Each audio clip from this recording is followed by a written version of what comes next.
우리나라를 대표하는 작가 중에 지난 2011년 세상을 떠나신 고 박완서 선생님이 계십니다. 선생님에 대해서는 여러분들에게 뭐 달리 설명할 필요 없을 정도로 이미 널리 알려진 그런 작가신데요. 이 박완서 선생님은 여느 작가와는 달리 나이 40, 이 늦은 나이에 작가로 등단하셨지요. 그리고 돌아가시기까지 40년 동안 왕성한 활동으로 775편의 작품을 쓰신 걸로 유명합니다. 선생님은 자신에 대해 말하기를 저는 20살에 성장을 멈춘 영혼입니다. 이렇게 말한 바 있거든요. 그러니까 선생님의 작품을 보면 20살 소녀가 20살 청년이 하는 말처럼 이렇게 나긋나긋한 그런 분위기가 소설 전반부에 묻어 있지요. 그래서 선생님 돌아가셨을 때 어느 문학평론가는 우리는 원로 작가 한 분을 떠나보는 게 아니라 당대의 가장 젊은 작가 하나를 잃었다. 이 나라의 가장 거대한 도서관 하나가 무너져 내린 것처럼 쓸쓸하다라고 말하면서 선생님의 죽음을 추모한 바 있습니다. 이 작가로서 박완서 선생님은 소위 말하는 자서전적 글쓰기로 유명합니다. 주로 자신이 살아온 일을 바탕으로 글을 썼다 하는 얘기인데 소설을 읽는 독자들은 이야기 속으로 강하게 잡아당깁니다. 그래서 한 번 잡으면 책을 내려놓을 수 없는 대표적인 작품이 바로 이 선생님의 글인데 책을 통해서 독자들은 때로는 소녀 박완서를 만나고요. 때로는 청년 박완서를 만납니다. 그리고 때로는 새댁, 이제 막 결혼한 새댁 박완서, 그리고 때로는 엄마 박완서, 그리고 할머니 박완서를 쉽게 어렵지 않게 만나게 됩니다. 이 선생님의 대표적인 책 중에 자서전적 작품 중에 하나가 그 많던 싱아는 누가 다 먹었을까라는 이 소설이 있습니다. 요즘 학교 학생들 교과서에도 실릴 정도로 아주 유명한 작품인데요. 이 책은 일제강점기로부터 6.25 전쟁을 겪었던 일을 써내려간 소설인데 그 이야기 중심에 누가 있냐면 우리 박완서 작가의 홀어머니가 계십니다. 이 박완서 선생님의 어머니는 일찍 남편을 여의었습니다. 남편을 여인 사람을 우리는 뭐라고 부르지요? 과부라고 이렇게 부릅니다. 여러분, 과부라는 표현은 그런 처지에 있는 여성을 무슨 비하하거나 이렇게 부르는 말이 아닙니다. 사람들이 비하하는 식으로 사용하는 게 문제일 뿐입니다. 일제강점기, 여러분 6.25 이렇게 말만 들으면 어떻습니까? 마음이 섬뜩하고 불안한 시대였는데 의지할 남편을 잃어버렸으니 이 어머니의 상황은 더욱 불행하고 불안하고 궁핍해져만 갔던 것입니다. 그런데 선생님의 어머니는 이 자식을 키우기 위해 아주 필사적이었습니다. 이 삭바느질 해서 자식을 키우는 거 이런 건 기본이었고요. 안 해본 일이 없습니다. 게다가 이 똑똑한 딸 자식을 꼭 서울에서 가르쳐서 이 통치마에 구두를 신고 신식교육 받은 여성, 이런 여성을 우리 선생님의 어머니는 무슨 휘뚜루 신여성 이렇게 불렀다고 하는데 자기 딸을 그런 신식 여성으로 만들겠다는 일념이 있었기 때문에 자식 교육에 앞뒤를 재거나 가릴 게 없었던 것입니다. 그래서 선생님의 어머니는 일본 미워하죠. 증오하죠. 그러면서도 아들한테는 출세를 위해서 야, 창씨개명해 이렇게 말했다라고 하는 거죠. 심지어 다른 사람이 목돈을 잠깐 맡겨놓고 지방에 내려갔다고 합니다. 근데 그 돈을 이 어머니가 슬쩍 해가지고 당시 이 독립문 뒤쪽에 있는 현저동 달동네 그 허름한 판잣집, 조그마한 판잣집 계약금으로 유용하는 일도 벌였다고 합니다. 물론 나중에 이 사람 저 사람에게 빌려 다 갚았다고는 하지만 그런 일련의 사건들을 인해서 사람들은 이 선생님의 어머니를 향해 손가락질하고 수군대고 비난하고 아주 괘씸하게 여겼다라고 이 소설에 그렇게 적혀 있습니다. 여러분, 우리말 속담에 이런 말이 있습니다. 과부는 은이 서말이고 호라비는 이가 서말이다, 이런 말이 있죠. 예. 이 말은 여자가 혼자 되면 이제 돈을 모으면서 살지만 남자가 혼자 되면 금세 꼬질꼬질해져서 머리에 이가 꼬일 지경이다. 청소도 안 하고 맨날 그렇게 살 거다. 결국 여자가 남자보다 생활력이 강하다는 뜻의 우스갯소리로도 사용하는 속담이지만 현실을 생각해 보면 여러분 이 말은 그렇게 쉽게 쓸 말은 아닌 것 같습니다. 왜냐하면 과부의 존재로 은서마를 모으려면 온갖 굳은 일은 물론이고요. 별의별 수모와 멸시도 각오해야 하기 때문입니다. 각오하고 그렇게 살아야 은서말이든 뭐든 모을 수 있기 때문이죠. 이런 이유로 박완서 선생님은 남편 없이 악착같이 자식을 키우려고 했던 당신의 어머니의 사랑을 맹목적인 모성애라고도 하고요. 더 나아가서 광기에 가까운 용단이었습니다. 이렇게 말했고요. 그로 인해서 어머니가 많은 곤욕을 치르셨습니다. 이렇게 표현하면서 숭고한 어머니의 헌신을 기립니다. 모르긴 몰라도 오늘 예배하는 여러분들의 어머니, 아버지 아마 이런 험난한 시절을 살아오지 않았을까 싶고요. 저도 이 선생님의 작품을 읽으면서 저희 어머니가 저절로 생각이 났습니다. 저희 어머니도 많이 비슷하더라고요. 좋은 일만 하시면서 살면 참 좋겠는데 남들에게 손가락질 받을 만한 일도 하셨습니다. 저도 그걸 알았고 알면서도 그냥 가만히 있었고 그랬던 저희 가족의 또 내력이 있죠. 근데 그걸 다른 사람은 설사 손가락질 한다 해도 가족들은 그럴 수 없고 오히려 그걸 알면서도 하시는 그 어머니의 사랑에 생각할 때마다 저절로 고개가 숙여지고 그래서 어머니가 욕을 많이 먹으면 먹을수록 자식은 그로 인해 숭고한 마음을 갖게 되는 것이지요. 여러분 꼭 한번 이 박완서 선생님의 이 소설을 꼭 한번 일독해 보시기를 권면해 드립니다. 오늘 우리는 누가복음 20장 이제 후반부와 21장 초반부를 이어서 읽었는데요. 여기에 한 가련하고 비참한 여인이 나옵니다. 그녀는 방금 소개한 우리 박완서 선생님의 어머니처럼 일찍 남편을 여인 과부라고 소개됩니다. 성경은 여러분 아시다시피 특정 부류의 세 부류의 사람은 무조건 도와줘야 된다. 무조건 지켜줘야 된다 말합니다. 그 부류의 사람이 어떤 사람입니까? 첫째 과부, 둘째 고아, 그리고 셋째 나그네입니다. 신명기 10장에는 그래서 이렇게 말합니다. 너희 하나님 여호와는 신 가운데 신이시며 주 가운데 주시며 크고 능하시며 두려우신 하나님이시라. 사람을 외모로 보지 아니하시며 뇌물을 받지 아니하시고 고아와 과부를 위하여 정의를 행하시며 나그네를 사랑하며 그에게 떡과 옷을 주시나니 이렇게 말합니다. 여러분 이 말씀은 그냥 한번 듣고 말라 하는 가벼운 권면이 아닙니다. 들었으면 목숨 걸고 지켜야 할 하나님의 명령인데 어떤 명령이었습니까? 자세히 보면 이 신명기 본문이 말하는 건 이겁니다. 너희가 하나님을 두려워한다고? 너희가 하나님이 너의 주라고 그렇게 고백한다고? 그러면 너희는 반드시 과부와 고아의 권리를 지키고 나그네를 돌봐줘야 된다. 그래야 너희가 하나님을 믿는다라고 말할 수 있는 자격이 있다라는 얘기입니다. 하나님 사랑, 이웃 사랑. 그중에 이 세 부류의 사람들은 조건 없이 따지지 말고 묻지 말고 무조건 그렇게 해야 한다는 하나님의 명령입니다. 그래서 출애굽기 22장을 보면 좀 더 심각하게 하나님 말씀하시는데 너희가 과부와 고아를 해롭게 하면 내가 너희를 심지어 여러분 칼로 죽이겠다 이렇게까지 하나님 말씀하십니다. 그리고 너희 아내는 과부가 되고 너희 자녀는 고아가 될 것이다. 이렇게 무시무시한 경고의 말씀을 주시기도 합니다.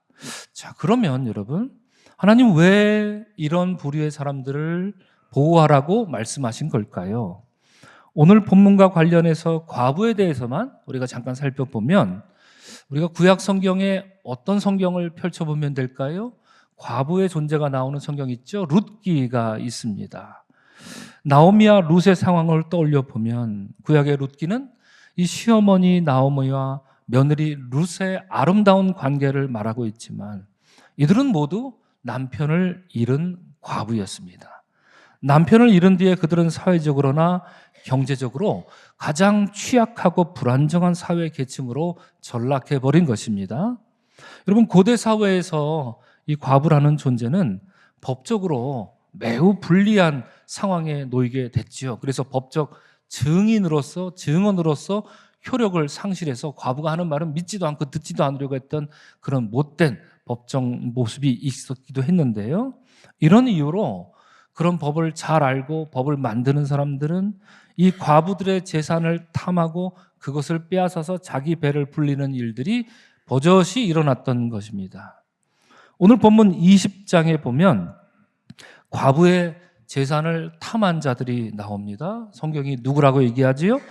서기관이라고 얘기하고 있습니다. 모세 율법에 가장 정통하다라고 하는 그들이 과부의 재산을 탐했다, 성경이 말합니다.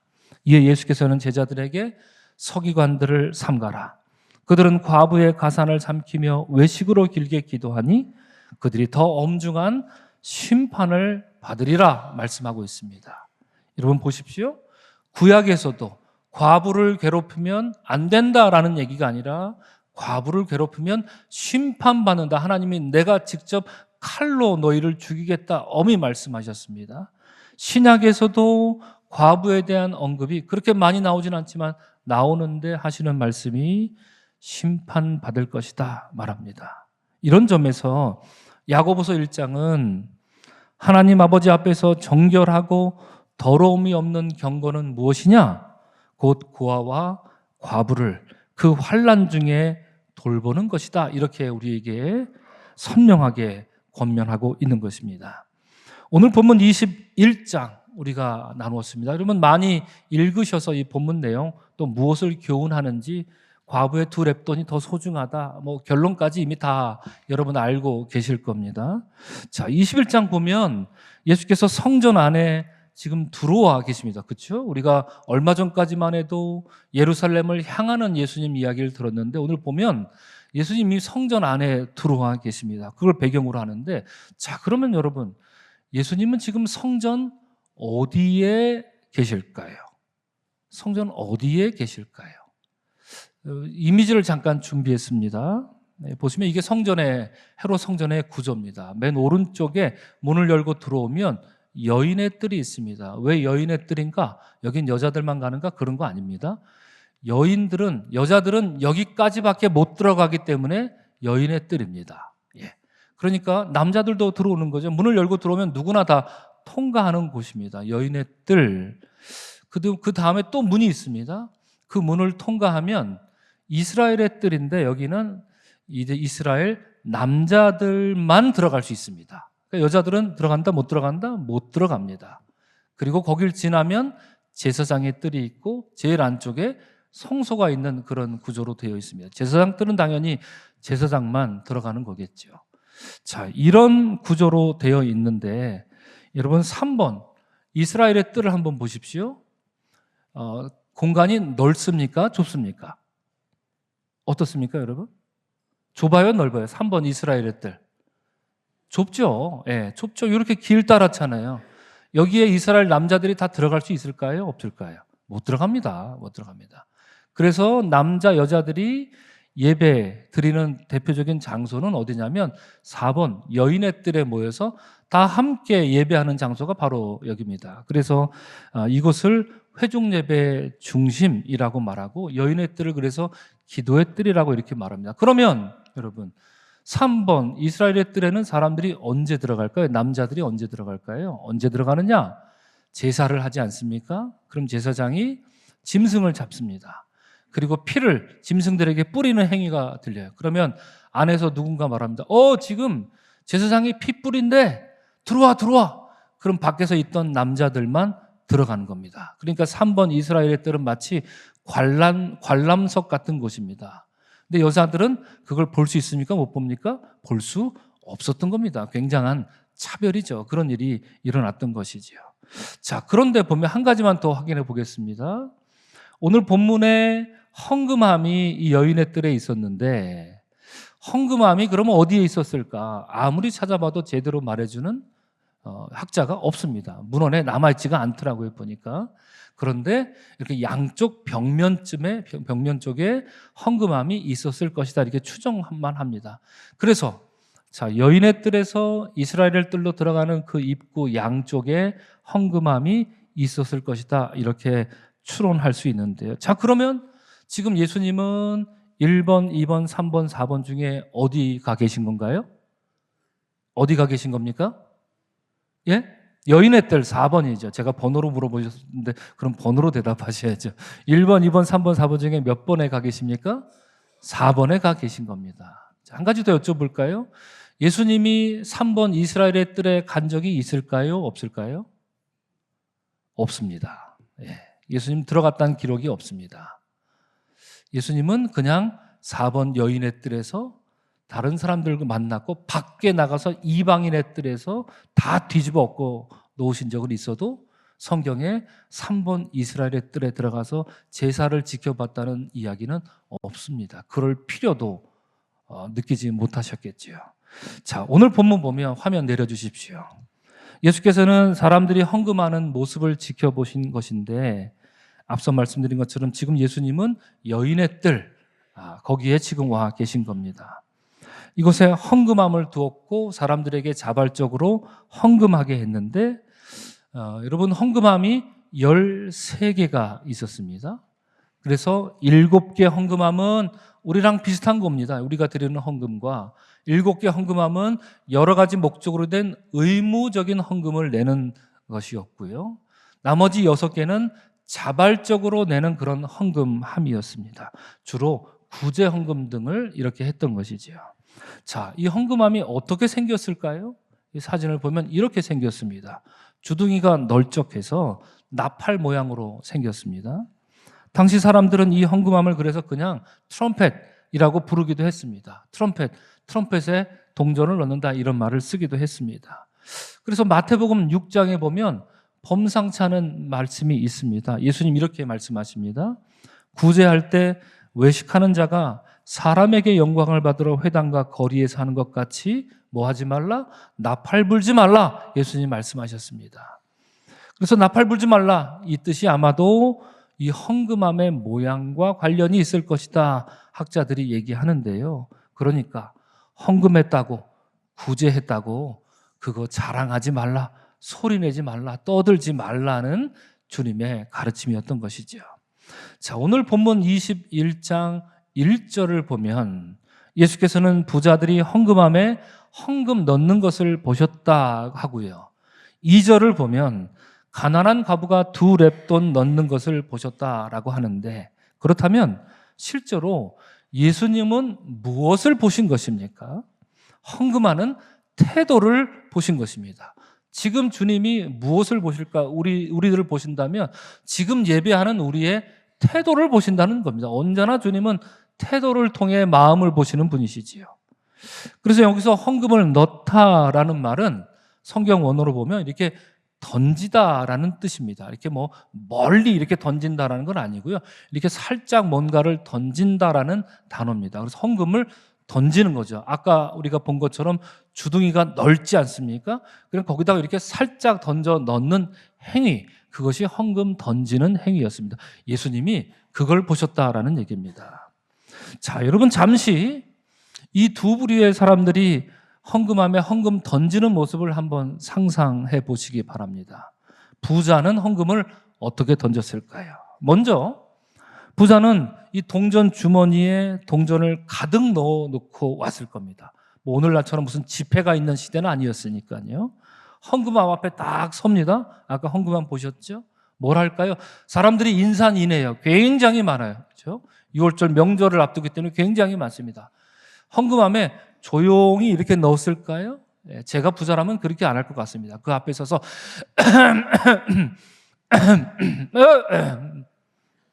나를 좀 보라는 얘기죠.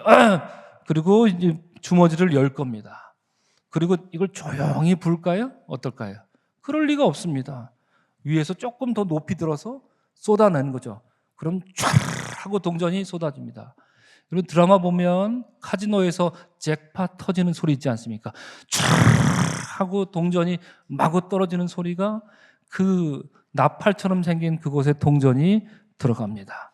그 주둥이, 널쩍한 주둥이를 따라 동전 떨어지는 소리가 났을 것이고 사람들이 와 헌금 엄청 많이 낸다 막 수군수군 되겠죠. 그러면서 그 사람을 쳐다봤을 겁니다. 그럼 부자는 어깨를 으쓱거리면서 우쭐거리는 꼴을 보였을 겁니다. 예수님이 지금 그걸 보셨다는 얘기죠. 그 소리를 다 듣고 계셨다라는 얘기입니다. 하지만 본문이 말하기를 이 가난한 과부가 드린 헌금은 얼마였다고요? 2렙돈입니다. 이게 오늘날로 치면 정확히 얼마나 되는지 우리가 알지 못할 정도로 값어치가 없습니다. 그러니까 보통 사람이 한 5분, 10분 일하고 받는 돈입니다. 5분, 10분 일하면 얼마를 주시려나요, 여러분? 뭐 몇백 원 받을 수도 있고 그렇게 되겠죠, 그죠? 그래서 당시 렙돈이라는 화폐를 보면 이미지를 한번 띄워주시면 이렇습니다. 이 조그만 동전 2개입니다. 아주 가볍습니다. 예. 이거 가장 가볍고 볼품없는 그런 화폐고요. 이것을 가난한 과부가 거기다 넣는다. 이건 넣어도 그만, 안 넣어도 그만입니다. 그런데 추측컨대 그렇기 때문에 이 가난한 과부는 그 앞에 서서 오히려 남들이 볼까 이렇게 조용히 아무 말 없이 겸손히 말 없이 가만히 그렇게 2렙돈을 살포시 넣었을 겁니다. 여러분, 그 헌금함에 2렙돈을 넣으면 어떤 소리가 들렸을까요? 아마도 아무런 소리도 들리지 않았을 겁니다. 그녀의 겸손한 마음처럼 동전은 소리 없이 헌금함에 톡 하고 떨어졌을 겁니다. 예수께서는 바로 그런 그녀의 태도를 보신 것이지요. 예수님이 보신 것이 바로 그것입니다. 말 없이 톡 하고 떨어지는 2렙돈의 무게만큼 겸손했던 이 여인을 바라보신 것입니다.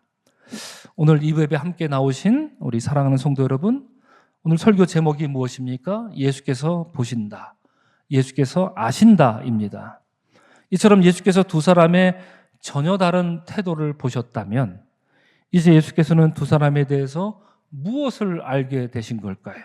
3절, 4절에 그 해답이 나와 있습니다. 우리 다 같이 함께 읽겠습니다. 시작.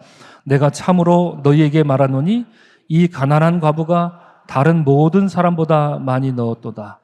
저들은 그 풍족한 중에서 헌금을 넣었거니와 이 과부는 그 가난한 중에 자기가 가지고 있는 생활비 전부를 넣었느니라. 예수님 말씀하십니다. 예수께서는 과부의 행동을 아주 극찬하시죠. 헌금 많이 한 부자보다 그녀가 훨씬 우월하다고 두 사람을 비교까지 하시는데, 이유인즉슨 부자들은 풍족한 중에 얼마간 많은 헌금을 했지만 과부는 가난한 중에 자기가 가지고 있는 생활비 전부를 넣었기 때문이다, 이렇게 말하고 있습니다. 여기서 생활비라고 하는 말, 이거 헬라어 원어로 보면 비오스라고 하는 말인데 이게 오늘날 영어로 바이오 뜻합니다. 바이오가 뭡니까? 생명을 뜻하지 않습니까? 그 말의 원이 됩니다. 그래서 자신의 생활비 전부를 넣었다라는 말은 자신의 모든 생명을 드렸다라는 말로 번역할 수 있는 뜻입니다. 예수께서는 저들의 외적인 태도를 보셨지만 이를 통해 그들의 내적인 마음을 알아차리신 것입니다.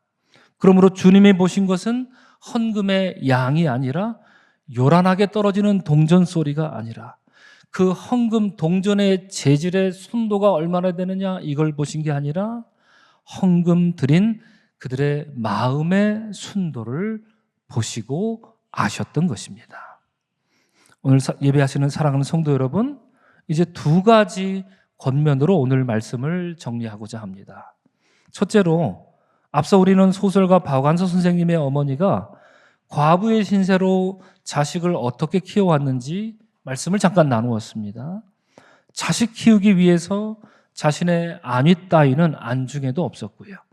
타인에게 듣는 비난 따위에도 주눅들지 않았던 이 어머니의 삶은 오히려 숭고하기만 했습니다. 앞서 제가 속담을 인용하기도 했지만 자식을 위해서라면 부모님은 은서말이 아니라 10마리라도 자기 몸 부서뜨리며 일하는 분, 바로 그런 분이 부모님이시기 때문이겠죠. 자식 위해서라면 부모님은 머리에 2서말이 아니라 10마리 득실득실 하더라도 자기 몸 돌보지 않고 오매불망 자식 걱정하는 분이 부모님이시겠죠. 자식 위해서라면 여러분, 부모는 때로 도덕도 없습니다. 윤리도 없습니다. 왜 그렇습니까? 자기 자식이 도덕이고 자기 자식이 윤리이기 때문이죠. 그래서 자식을 위해서라면 남들에게 수모를 당해도 멸시를 당해도 눈 하나 깜짝하지 않습니다. 박원서 선생님도 이러한 어머니의 사랑을 그래서 맹목적인 모성애였다라고 말한 것처럼 우리 부모님은 언제나 무모하게, 언제나 그러하게 자식을 사랑하십니다. 가정의 달이자 어버이 주를 맞이한 오늘, 지금 여러분 살아계시든지 아니면 이미 하늘나라로 가셨든지 이런 부모의 맹목적인 사랑과 무모한 사랑을 늘 기억하며 사는 여러분들이 되시기를 주님의 이름으로 축복합니다.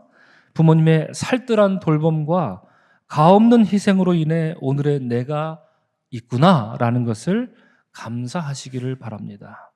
둘째로, 박완선 선생님의 어머니와 오늘 본문에 나오는 여인을 비교하면 본문에 나오는 가난한 과부가 한 일은 더없이 숭고한 일이었습니다. 자식을 위해 맹목적 사랑을 보여주는 것도 고귀한 일이지만 본문의 가난한 과부는 하나님을 향한 순도 높은 신앙을 보여주었기 때문입니다. 기독교 역사 2000년 속에서 가장 위대한 사상가로 손꼽히는 분이 있지요. 제가 자주 인용하는 성 어거스틴이 있습니다. 그는 그가 방황할 때 어머니로부터 절대적인 영향을 받은 것으로 유명합니다. 이에 어거스틴은 기독교 사상사에서 손꼽히는 명저인 저 유명한 고백록에서 어머니 모니카를 회상하며 이렇게 말했습니다. 내가 마니교라는 저 깊은 수렁에 빠져서 온통 거짓으로 가득한 어둠 속에서 허우적거릴 때 오랜 세월 동안 주님이 사랑하신 저 고결하고 경건하며 분별 있는 과부였던 내 어머니는 한결같이 나를 위해 애통해 하시면서 나를 주님께 올려드리는 가운데 울며 간절하게 기도하시는 것을 그치지 않으셨습니다. 사랑하는 성도 여러분, 여러분 가정도 하나님을 향해 올리는 간절한 기도 소리가 끊이지 않는 그런 믿음의 가정으로 새롭게 거듭나기를 축복합니다. 여러분, 인간적으로 따뜻한 가정, 하하호호할 수 있는 그런 가정 이루는 것 매우 중요합니다. 그러나 무엇보다도 하나님을 향한 순도 높은 신앙으로 삶의 모든 문제를 기도로 그리고 간구로 풀고 개척하는 그런 믿음의 가정을 일구는 우리 모두가 되시기를 주의 이름으로 축원합니다. 아멘. 우리 잠시 주신 말씀 묵상하겠습니다.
하늘의 아버지를 사랑하듯 우리 육신의 어버이를 사랑하는 마음 주시고 우리의 사랑이 내 마음대로 선별적 사랑 되지 않게 하시고 조건 없이 넘을 수 없는 부모를 공경하라는 성경의 가르침에 복종하는 우리가 되게 하여 주시옵소서.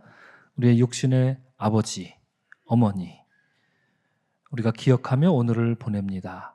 오늘 하루만이라도 그런 아버지, 어머니께 감사하고 또 고마운 마음으로, 따뜻한 마음으로 인사할 수 있는 우리가 되기를 소망합니다.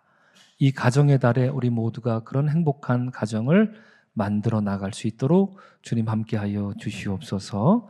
예수님 이름으로 축복하며 기도합니다. 아멘.